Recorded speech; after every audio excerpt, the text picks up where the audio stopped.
Hey, what's up mga kaballers? Maligayang pagbabalik sa aking channel. Halina't pag-usapan natin ang balita patungkol kay Jonathan Kuminga, trade sa Heat.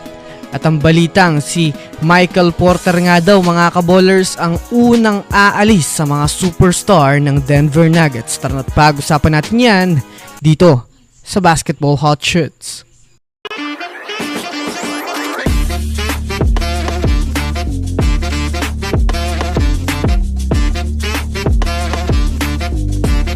Una nga muna tayong dumako mga kaballers sa balitang si Michael Porter nga daw mga kaballers ang unang aalis sa Denver Nuggets.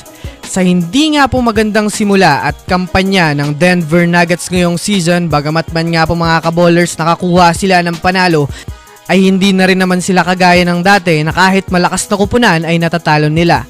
Mainit na nga po mga kaballers ngayon ang usap-usapan na magbubuwag na ang Big Four ng Denver Nuggets. Inaasahan nga po mga kaballers na si Michael Porter Jr. ang unang player na aalis sa Nuggets dahil sinabi na nga po nito na kapag hindi nga sila magtagumpay o magkampiyon ngayong season ay mabubuwag na nga daw ang kanilang binuong Big Four. Kumbaga nagpapahiwatig na nga ito mga kaballers na maaaring huli na nga daw niya itong sayaw sa Nuggets kapag hindi naging kampiyon ang kanilang kupunan.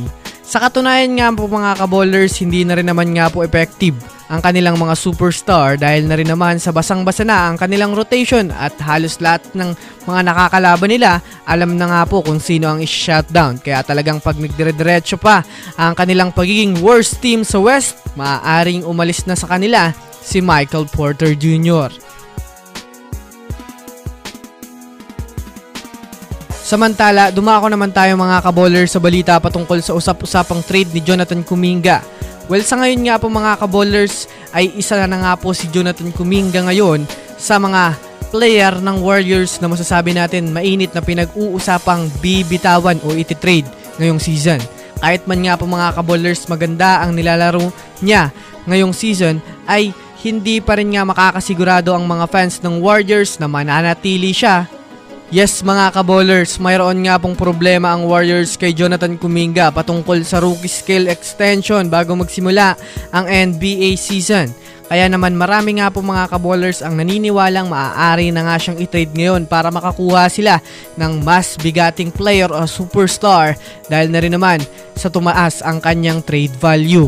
At isa nga sa maaaring team na mapuntahan niya ay itong Miami Heat dahil isa na rin naman nga po mga kaballers sa tinatarget ng Warriors ngayon ay itong si Jimmy Butler. Kaya posibleng magamit nga po mga kaballers ng Warriors si Jonathan Kuminga at maihanay siya sa mga player na pwede nilang ilagay sa trade package para kay Jimmy Butler.